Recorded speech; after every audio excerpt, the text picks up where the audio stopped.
নমস্কার, সবাই কেমন আছো? ব্লগ হলিক সীমাতে সবাইকে স্বাগত। দেখো বাইরে এমন বৃষ্টি পড়ছে। এবার জানো তো পড়বে ঠান্ডাটা আর কি। বৃষ্টিটা ইয়ে হবে, বন্ধ হয়ে যেই রোদ উঠবে বেশ দেখবে ভালো ঠান্ডা পড়ে যাবে।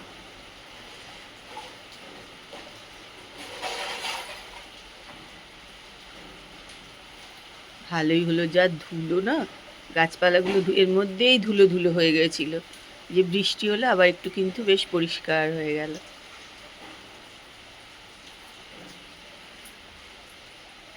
দেখো মানি প্ল্যান্ট গাছটাকে এখান দিয়ে তুলে দেওয়া হয়েছে।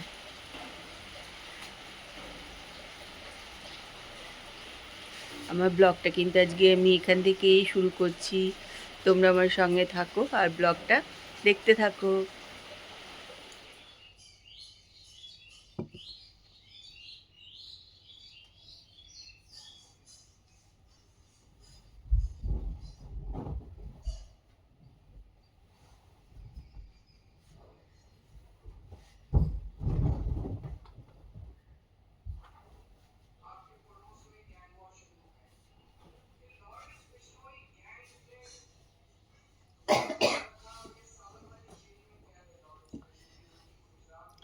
আজকে ঘরে চাদরটা একটুখানি চেঞ্জ করে দিলাম। বাইরে বৃষ্টি পড়ছে, খুব সামান্য অল্পই পড়ছে।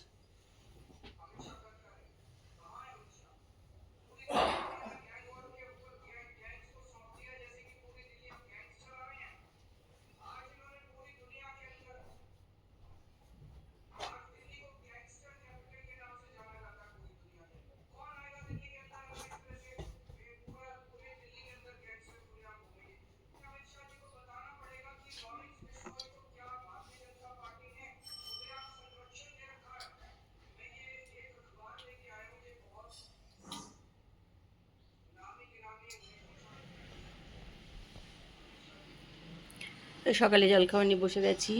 আজকে কিন্তু নিয়েছি দুধ আর মুড়ি। আর 11:30 মতন বাজে।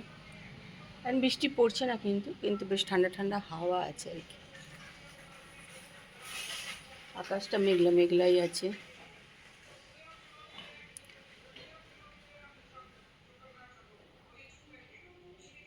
চলো খেয়ে নি। বৃষ্টি কিন্তু এখনো পড়ছে, কিন্তু অল্প টিপ টিপ করে পড়ছে।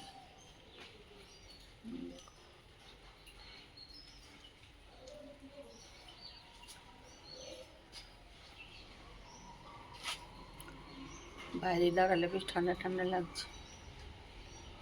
তাহলে চলে এসছি এবার রান্নাঘরে। মিষ্টি রান্না টান্না করে দিয়ে চলে গেছে।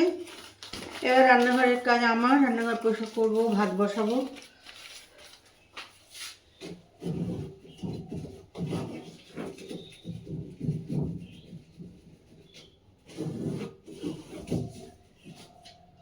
চিমনিটা মাঝে মাঝে একটু মুছে দিই, টিস্যু পেপার হোক খবরের কাগজ হোক। তা হাতে কাজে খবরের কাজ পেলাম, খবরের কাজ দিয়ে একটু মুছে নিলাম। দেখো কিরম তেল। এগুলোতে যে তেলগুলো জমে না, এগুলো খবরের কাগজ দিয়ে মাঝে মাঝে মুছে নিলে বেশ পরিষ্কার হয়ে যায়, জানো তো।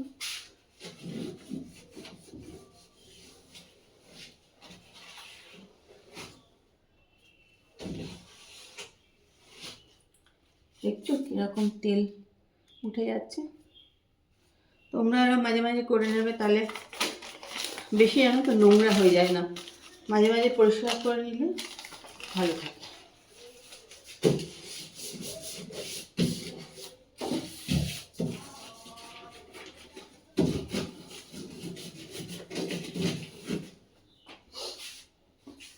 করবো, এক গাদা কাচের বাসন আছে, সেগুলোও সব পরিষ্কার টরিষ্কার করবো।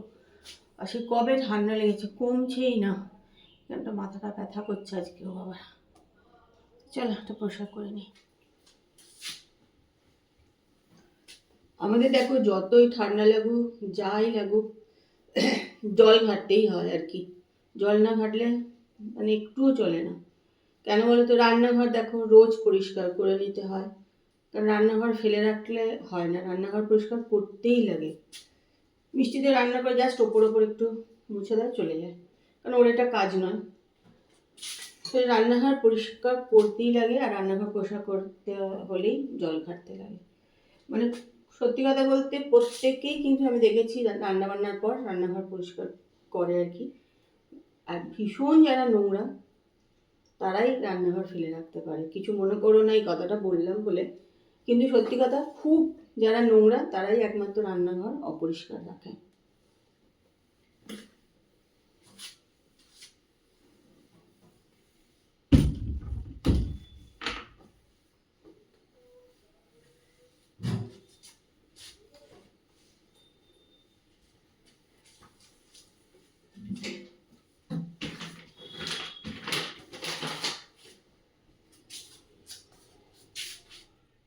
তো খাওয়া দাওয়া হয়ে গেল সব কিছু, দীপাও কাজটা ছেড়ে বাড়ি চলে গেল। তা দরজা টরজা বন্ধ করে চলে এসছে এবার ঘরে। ও যতক্ষণ থাকে ততক্ষণ আমি একটুখানি থাকি বাইরের দিকে, কেন ও গেলে চাবি টাবি নিতে হয়, দরজা টরজা বন্ধ করতে হয়। তো চলে গেল, এখন বাজে 3:45। আমি এবার চলে এসেছি ঘরে, একটু রেস্ট নেবো, টিভি দেখবো।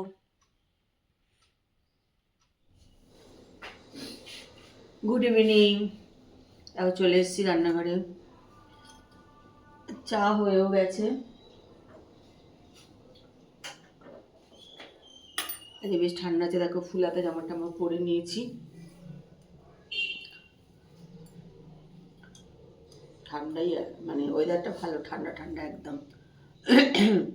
সোয়েটার পরতে বা ঘরে লাগছে না ঠিকই, কিন্তু ওয়েদার ভালো, ঠান্ডা।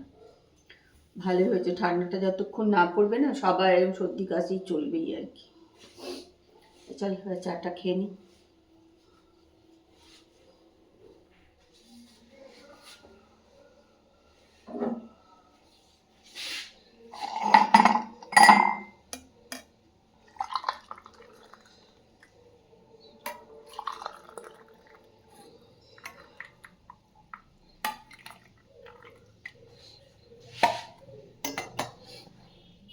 দেখো ভাবলাম একটু পকোড়া করব, ওই জন্য দেখো একটুখানি কফি এই যে গ্রেট করে নিয়েছি, ধনে পাতা নিয়েছি, আর এখানে একটু পেঁয়াজ কেটে নিয়েছি, এখানে নিয়েছি লঙ্কা কেটে, এখানে নিয়েছি বেসন। আর এগুলো কিন্তু এর মধ্যে দিয়ে দেবো, জানো তো, সব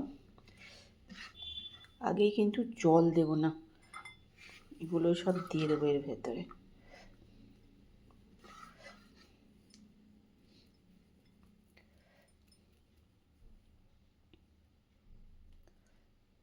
তারপর আমি একটু কিন্তু জল দিইনি, পেঁয়াজ থেকে যে জল বেরোয় তাতে কিন্তু এটা পুরো মাখা হয়ে গেছে। এবার এর ভেতরে দিয়ে দেবো একটু চালের গুঁড়ো।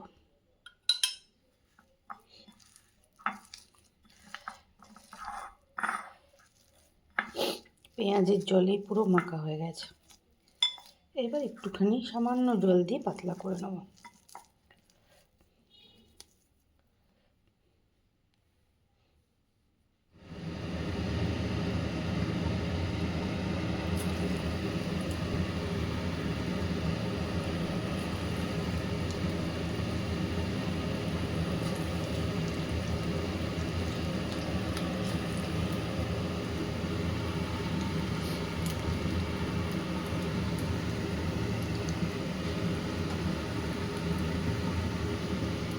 পকোড়া রেডি, পকোড়া রেডি হয়ে গেছে। খানিকটা যে ভাজা হচ্ছে।